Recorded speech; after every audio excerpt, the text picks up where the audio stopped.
This is WPSL Port St. Lucie, the talk of the Treasure Coast.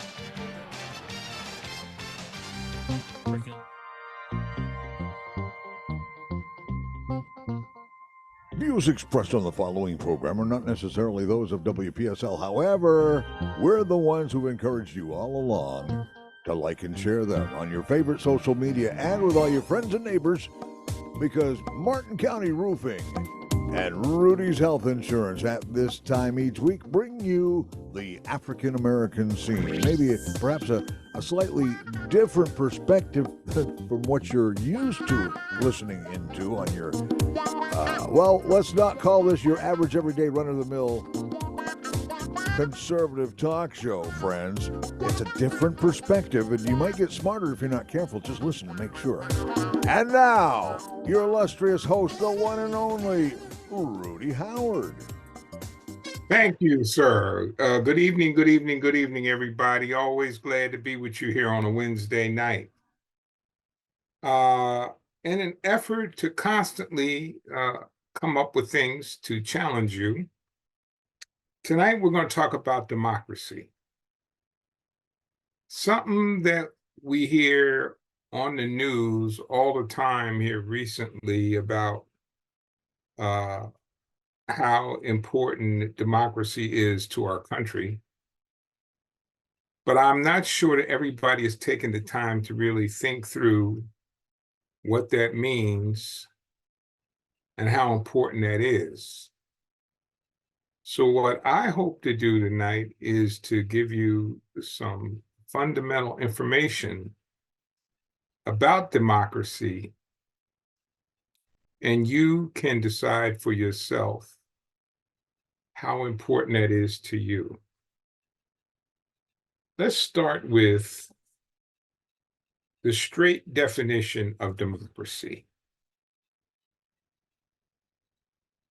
Democracy means literally rule by the people. The term is derived from Greece, which was coined in the middle of the 5th century to denote the political system then existing in Greek cities, notably Athens.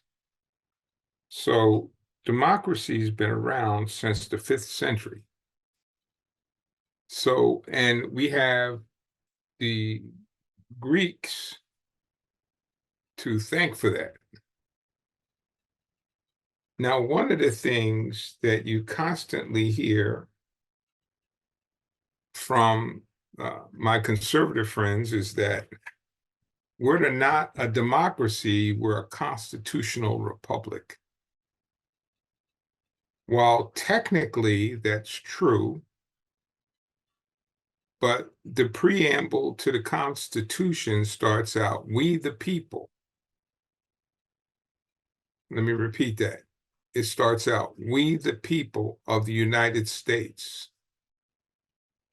I think that's a pretty heavy hint that the founding fathers were gearing toward a democratic form of government. So let's talk about that statement that's often made. It's been made to me, I don't know, more times than I could count. The United States is more accurately defined as a constitutional federal republic. What does that mean? Constitutional refers to the fact that government in the United States is based on a constitution, which is the supreme law of the United States. The Constitution not only provides the framework for how the federal and state governments are structured, but also places significant limits on their powers. Federal means there are both national government and governments of the 50 states a republic is a form of government in which the people hold power, but elect representatives to exercise that power. Okay, so the next time somebody tells you that, you now are armed with the information that a constitutional republic does allow for a government which the people hold the power. The people hold the power in a constitutional republic, but elect representatives to exercise that power. So somehow they have tried to tell you that because we're a constitutional republic, we're not a democracy. But I've just proved to you that that's not true, because under a constitutional republic, the people are the power. So let's talk about this whole democracy thing and why it's important for you to understand. Democracy basically is the fundamental form on which the government operates. Now, there are other forms of government, and we hope to explore that a little later. But in a democracy, the people are the ones who decide the rules and legislation. Now, unfortunately, some of that has been corrupted by virtue of money and by virtue of lobbying. And but the bottom line is the people are the power. I might add that in this discussion, this goes back to my discussion about the Electoral College. The original development of the Electoral College was something that made sense back at the time that it was developed. Our communication opportunities were limited, and they ran at a snail's pace. So the public, it was hard for them to get information that allow them to make intelligent decisions about elected officials. That's not the case today, which is why I'm so adamantly opposed to the Electoral College. I also think that the Electoral College, and some of you have been listening to me for a while, this is old stuff I'm repeating. The Electoral College is the bane of much of our division, because it allows officials seeking office to pander to specific groups of people as opposed to the public as a whole. I don't think that's healthy. And there is prima facie evidence that that can and should not be the case.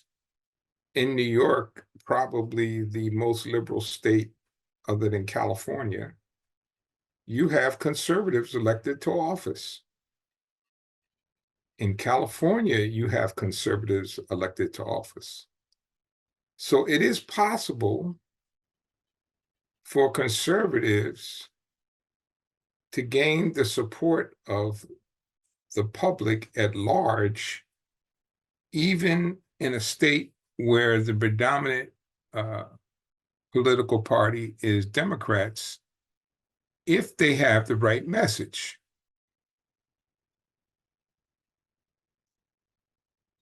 What is the appropriate unit that should be applied to democracy?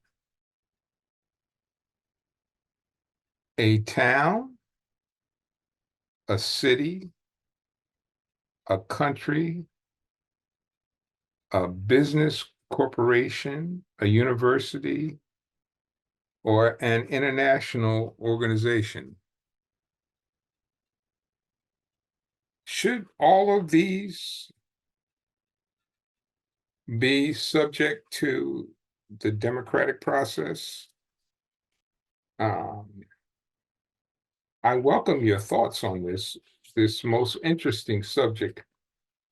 And that phone number is 340-1590. I think as we enter 2024, we are embarking upon a very unusual situation,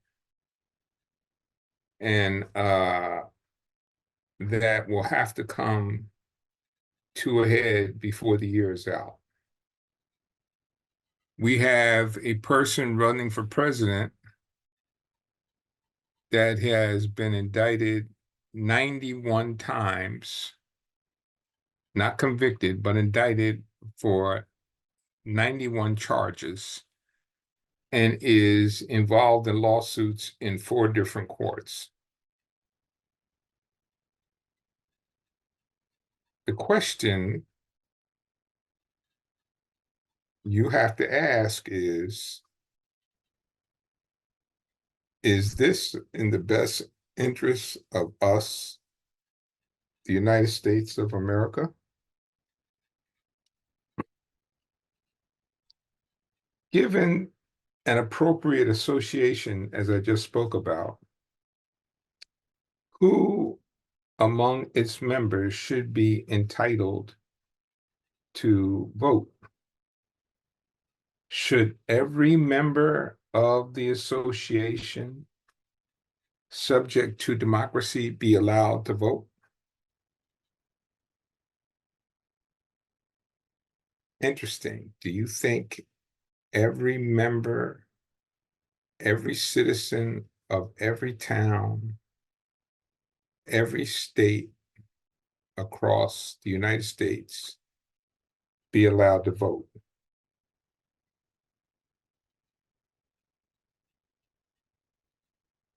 Now, the next really important question is, how are citizens to govern? What political organizations or institutions will they need? Basically, democracy is a form of an economic engine. That's part of what a democracy attempts to fulfill. When citizens are divided on an issue, as they often are, whose views should prevail?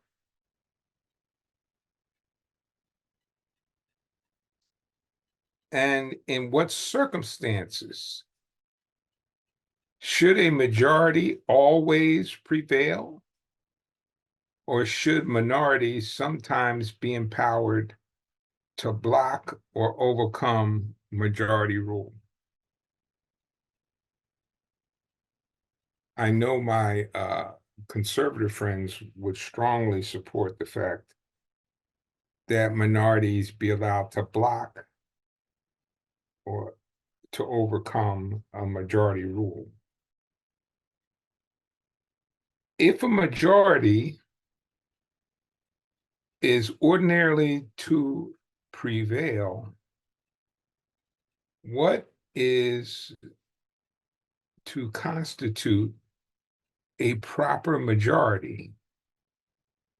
A majority of all citizens? A majority of all voters? Or should a proper majority comprise not individual citizens, but certain groups or associations? These are questions that have to be answered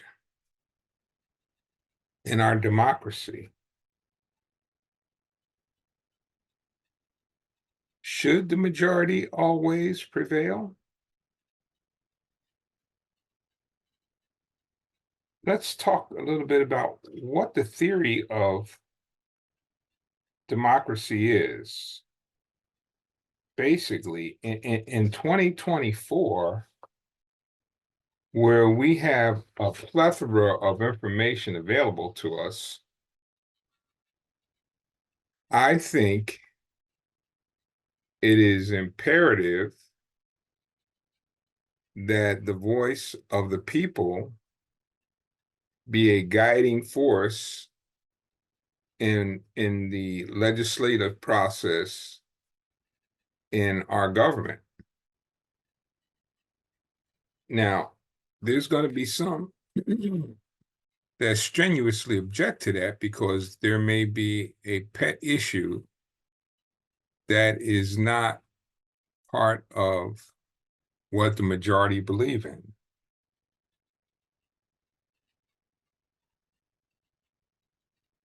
Is a majority better?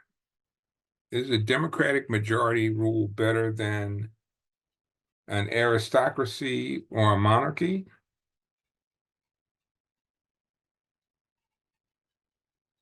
What do you think?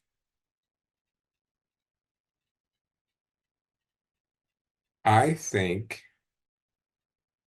when we limit ourselves to aristocracy or a authoritative rule or monarchy, we are limiting the available mental resources to allow us to come to prudent decisions about processes and things that are important to us in society. I feel far more comfortable with those decisions being made by the people. And we often sell the people short. And I'm going to say to you something tonight, and you could write it down. If this election boils down to Biden and Trump, Biden's going to win in a landslide. He won by 7 million votes the last time, although some of you don't believe that. That's far too many votes to, if you just think about it for a second. He won by 7 million votes. How are you going to get that much fraud in 7 million votes? We already know most of the theories associated with fraud have been debunked. But I am going to suggest to you that there will be a real shocker of votes, and hopefully it won't lead to chaos as I think it might. Because I think there is a significant minority of people who do not support some of the things that have taken place by the former Trump administration and some of his behaviors, but they will not tell friends or family because of the consternation that they would have to face if their family members or friends knew that they were not supporting him. I am as confident about this as I have been about anything. There's a significant number of people who will not flip that lever on behalf of Trump, but won't tell any of their friends, neighbors, or family. And I think that's what we are going to see. No association could maintain a government for very long if a majority or the majority of the government believed that some other form of government was better. Thus, a minimum condition for the continued existence of democracy. Do you think there's a form of government better than democracy? If you do, I sure want to hear it. 340-1590. That's 340-1590. I think a democracy, listen, just think about it this way. The most successful executives in any company hire the best and brightest people to surround themselves to give advice. They don't try to get people that say yes. They surround themselves with people that are sometimes smarter than them so that they have a vast amount of information to choose from. And we have Steve on line one. Yes, Steve. How you doing, Rudy? Okay. Good. I think Trump is going to get slaughtered in the popular vote. He lost both of them before. And this time he's made women mad, black, Hispanic, independent white, just about anybody group that he hasn't picked off except the nut job. And there's not enough of them to count. But he's done too much and he's stepped over the line.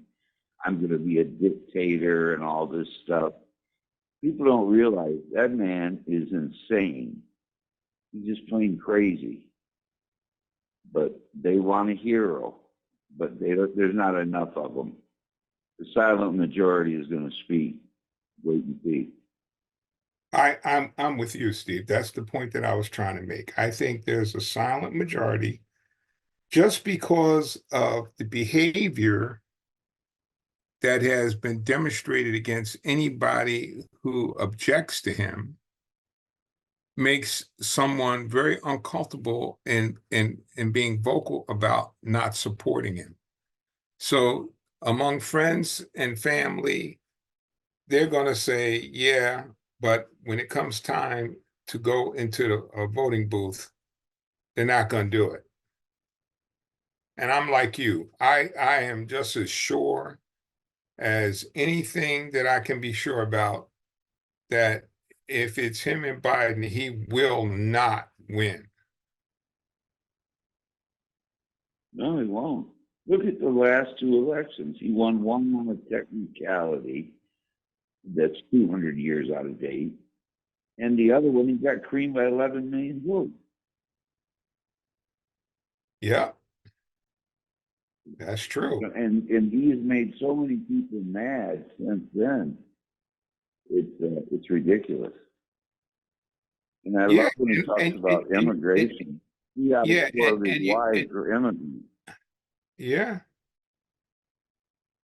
And you know what, So, what I think some of my conservative friends fail to realize the point that you just made. He lost the popular vote twice. He got elected as but big president Mark, because of he got elected because of electoral college, but Hillary Clinton beat him by right, it's 3 million votes.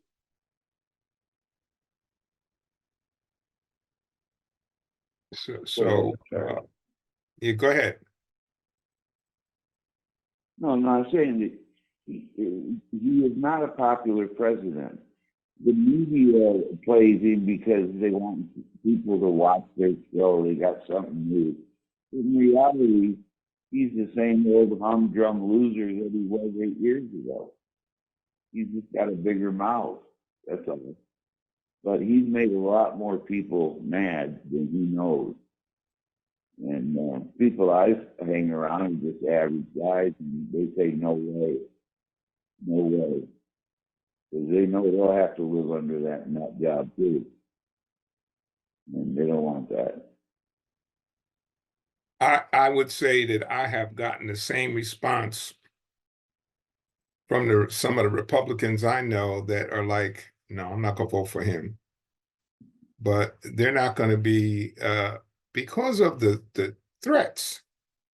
Boy, you know, they talk about Democrats, but and with the Republicans, if you disagree with them, they threaten to kill you. Well, you know the big news now, don't you? I'm sorry. You heard the news, right? Fox What's it? News got sued by one of their own employees, and he's claiming that they are not a news organization.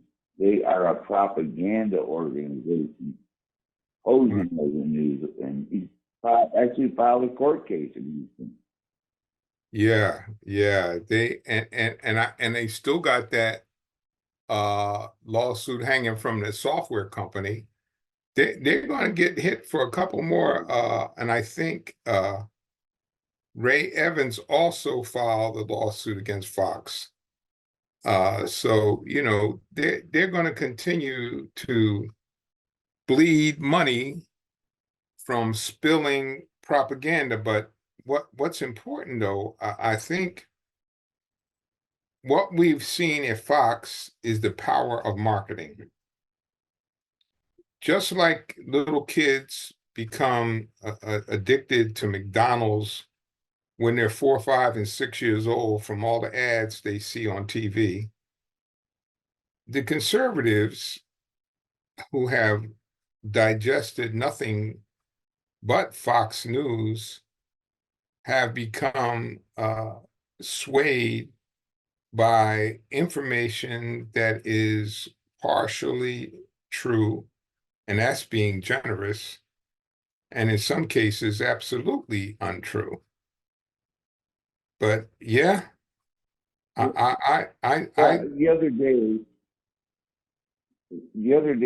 I got my latest inoculation shot for COVID-5 because I'm a high risk. And the lady behind me said, "Those don't work." What? And I said, "Did you go to school in this country?" And she said, "Yeah." I said, "Then you took polio, measles, mumps, chickenpox, all those vaccinations. And are you a zombie?" She just looked at me and I said, "Then don't go around telling people that vaccinations are going to turn them into zombies and they're injecting us with these isotopes to control us." I go, "You sound like a nut job."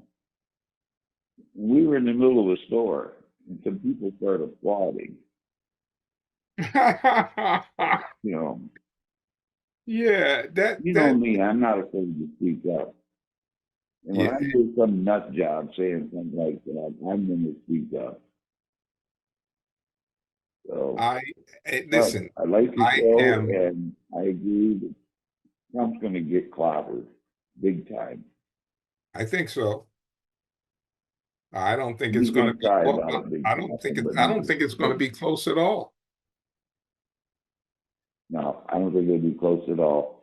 If he makes the ballot, if he even makes the ballot, Yeah. You know, the Supreme Court's got a very sticky situation. They can lose all of their credibility if they ruled into favor of Trump and against the state in the 14th Amendment. Their credibility is shaky now. They could lose it all. I agree. And And most lawyers that I have listened to and commentators have said there really is not a big decision when it comes to this. That he committed, he engaged in, it doesn't say committed. If he engaged in an insurrection according to Section 3 of the 14th Amendment, then he's not eligible to be run for office. Judge, that's right. It's that simple. It's He not really did. complicated at all. And there's what, thousands of hours of testimony about it? Yeah. You know, I mean, how he wanted to yank the wheel out of the Secret Service hand and drive back up there, and the speech he gave. I mean, come on, the guy hung himself. He Yeah. did his own rope. Yeah. Yeah. So I don't know, but I'm looking forward to the election because I think the Republicans are going to get stomped on this time. yeah, I think they've made too many bad decisions against the little guy, and the little guy is tired of it. I think so. So, What and let me tell you why I think it's important. I think if they get stomped, then what will happen is some of them will go back to being a more moderate Republican Party.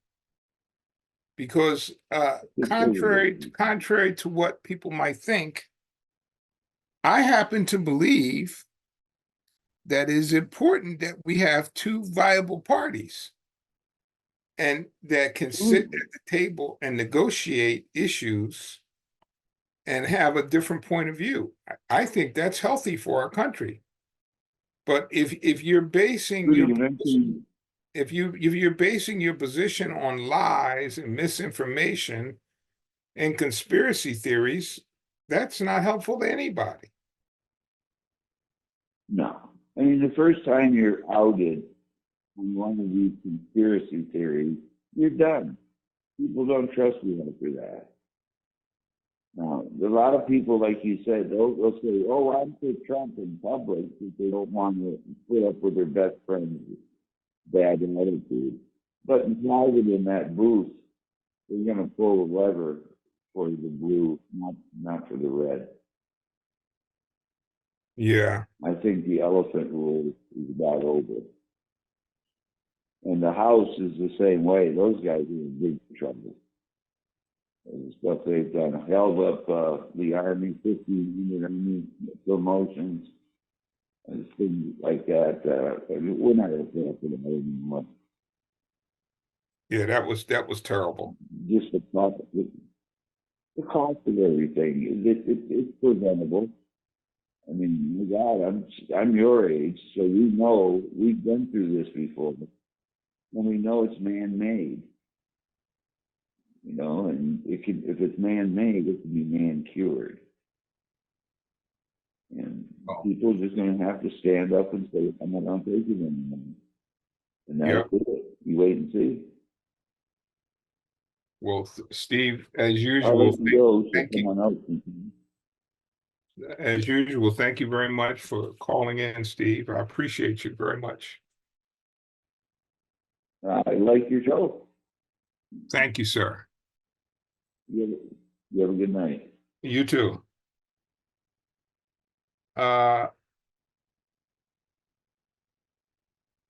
Here's what I want you to think about. And again, that number is 340-1590. I want to hear from you. Do you think there is a better form of government than the democracy that we have now? If you do, tell me. most of my conservative friends will say there is no better form of government than what we have. It is the superior best in the world. And what I have begun to say to them is, maybe you should take a second look. China is a strong communist government, and they're #2 economic power in the world.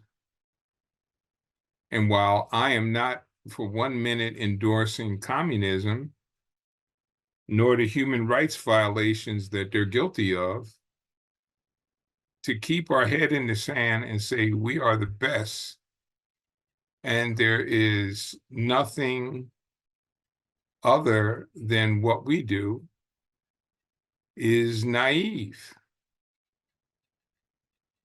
Robert Wright wrote a book that I read called Saving Capitalism for the Many and Not the Few.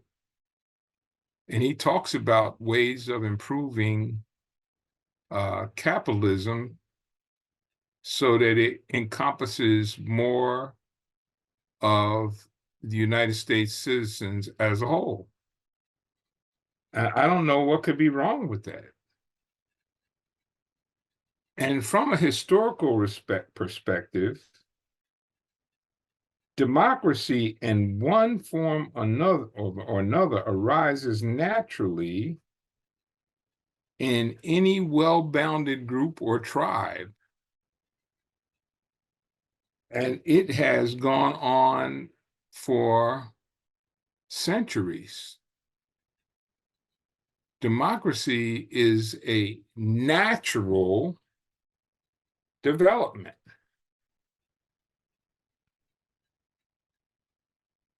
Something for you to think about.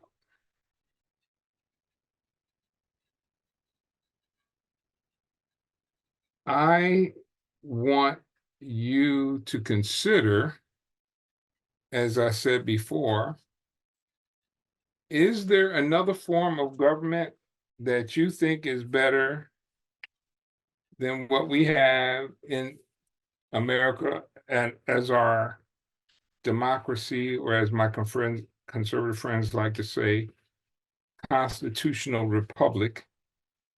And a constitutional republic is a democracy.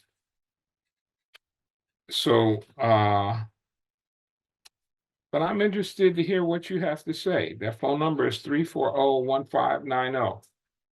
So let's look at the different forms. Let's look at the different forms of government. We have communism. We have socialism. And then we have a democracy based on capitalism. Now, again, going back to my original statement about communism,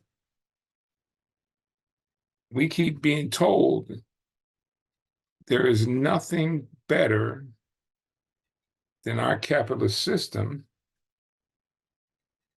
And while we are #1 power in the world economically, communist China is on our heels. Now, whenever someone like myself suggests that we can modify the capitalist approach that exists within our government, the first thing people want to say is, you want socialism. Well, newsflash. all of my friends are doctors, lawyers, and business people who are not anti-capitalists. None of them are anti-capitalists. I'm not anti-capitalist. I've been a businessman for over 20 years. I certainly believe in capitalism. Why would I not? But somehow we have come to the conclusion that the capitalist system is a sacred cow that should not be touched.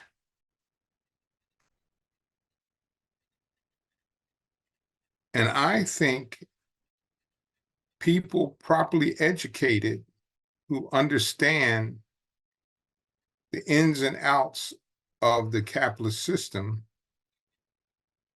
would understand that there are other ways that we can modify our approach to capitalism and continue to be the power that we are. For example, as you know, one of my pet issues is healthcare. We have all these countries in the world that provide healthcare for their citizens, many of which at no cost. And for us, we still have people fighting against the idea of Obamacare.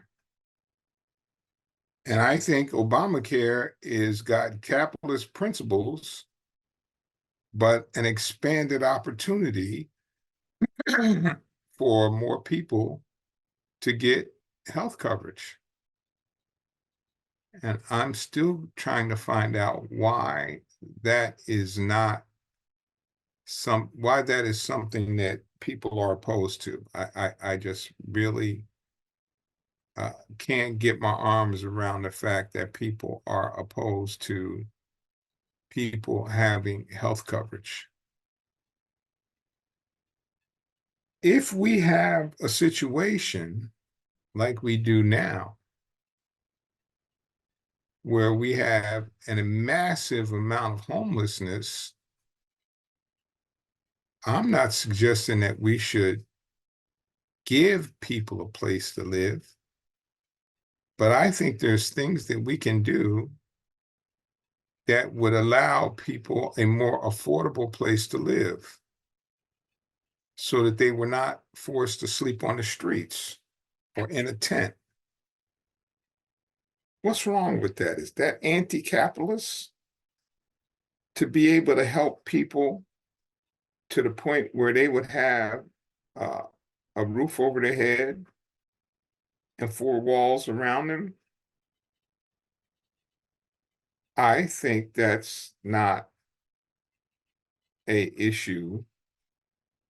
I don't know how you could object to that issue, because not doing it means you're comfortable with those people sleeping in tents on your streets, and that not helping them, somehow they will snap out of it. And I'm trying to figure out how that works. The other thing that we have done, you know, when we were growing up, there were plenty of mental institutions that took people off of the street and put them in mental institutions because their elevator was not going all the way up to the top floor. I am also convinced of this, and I was talking to my wife about this the other day. I am convinced that some people, not all, but there is a segment of people that commit crimes to get locked up because It's better there than where they are right now on the street, trying to find a place to live or food to eat or a job where they could make a living. It's an easy way out. And what came to mind about that is the guy that stabbed somebody with a pocket knife the other day in broad daylight. I said, Brenda, I'm convinced that guy did that so he would no longer have to worry about where to sleep, where to eat, because he'll be fed, he'll have a roof over his head, and all those worries are gone. Think about that for a second. I wonder how many of those people that get in trouble are in trouble because they may have a health issue and no health insurance. They have no place to live. They have no food to eat. And if they get locked up, those issues are readily solved. That number again, as we're coming to the end of the hour, 340-1590. That's just Rudy Howard's thoughts. I don't have any documented evidence of that. I bet you I could go out there and find some, but I venture to guess there are people that end up in jail. And think about this as a statement for our society. They are better off in jail than they are on the streets. What do you think about that statement for us as a society? They're better off in jail than on the streets because they can get 3 meals, they got a sheet and a blanket, and they got a roof over their head, and health care for whatever ailment that they have that they need. Doesn't that trouble you just a little bit? Just a little bit. Or do you just think that every one of those people that commit crimes are just bad human beings altogether, and they deserve whatever comes their way? I don't think so. That guy with the pocket knife in broad daylight, where there was all kind of video footage available, had to know he was going to get caught and that he was going to go to jail. Think about it for a second. That happened down in West Palm Beach. Don't you think he had some idea when he did that with a pocket knife, not a butcher knife or anything like that? He had a pocket knife stabbing. So he wasn't killing, he wasn't going to kill anybody with that pocket knife, but he did enough damage that it would get him locked up. I'll bet you never even thought about that, did you? You never even thought about that.